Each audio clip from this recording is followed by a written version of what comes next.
ठीक है। Next MCQ, a particle is in the xy plane under the action of force capital F such that the value of its linear momentum at any time, आपको linear momentum दिया है जिसका x coordinate है 2 cos t, y component है 2 sin t।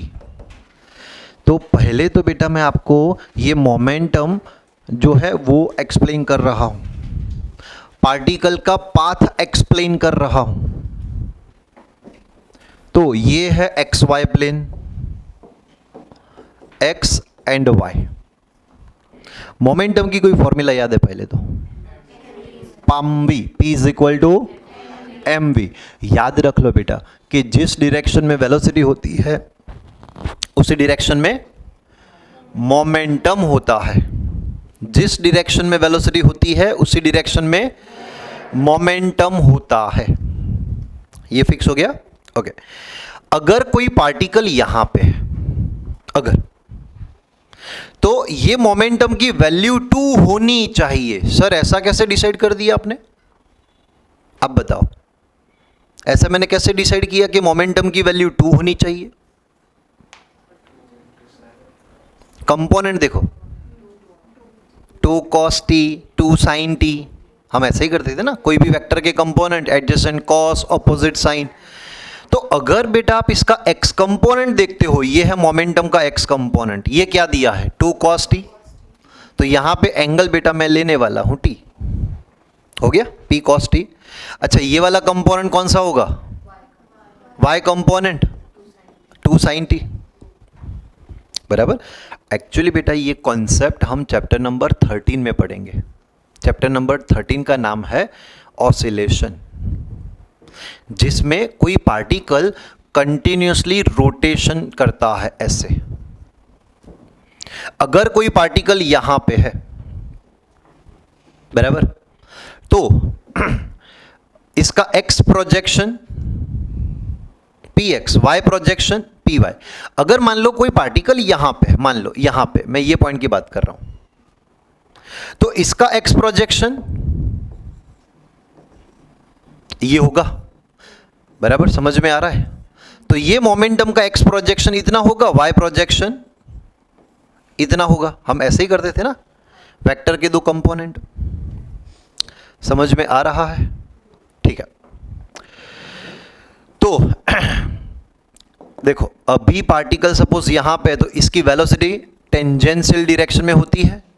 जिस direction में velocity उसी direction में मोमेंटम।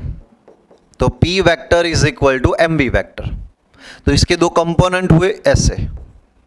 यहां पे सिर्फ और सिर्फ देखो, मोमेंटम की वैल्यू चेंज नहीं हो रही, वो तो 2 फिक्स है, 2 cos t, 2 sin t। अगर पार्टिकल यहां पे आएगा तो ये मोमेंटम की वैल्यू 2 ही रहेगी, 2 cos t, 2 sin t।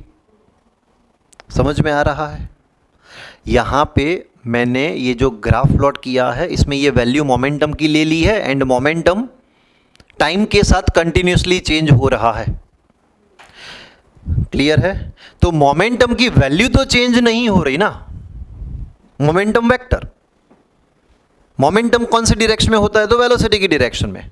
मतलब समझ लो, वेलोसिटी का मैग्नीट्यूड चेंज नहीं हो रहा, सिर्फ डायरेक्शन चेंज हो रही है यहां पे। ये जो 2 इक्वेशन दिए हैं ना, ये 2 इक्वेशन के हिसाब से मोमेंटम की वैल्यू 2 ही है, वैल्यू चेंज नहीं हो रही, सिर्फ मोमेंटम की डायरेक्शन चेंज हो रही है। मोमेंटम मतलब वेलोसिटी की डायरेक्शन, सिर्फ वेलोसिटी की डायरेक्शन चेंज हो रही है। तो एक्सेलरेशन उससे परपेंडिकुलर होना चाहिए। अच्छा, एक फॉर्मूला पता होगी आपको, F vector is equal to m into a vector. Velocity acceleration perpendicular होते हैं तो ही वेलोसिटी की सिर्फ डायरेक्शन चेंज होती है। यहां पे ऐसा ही हो रहा है, समझ में आ रहा है?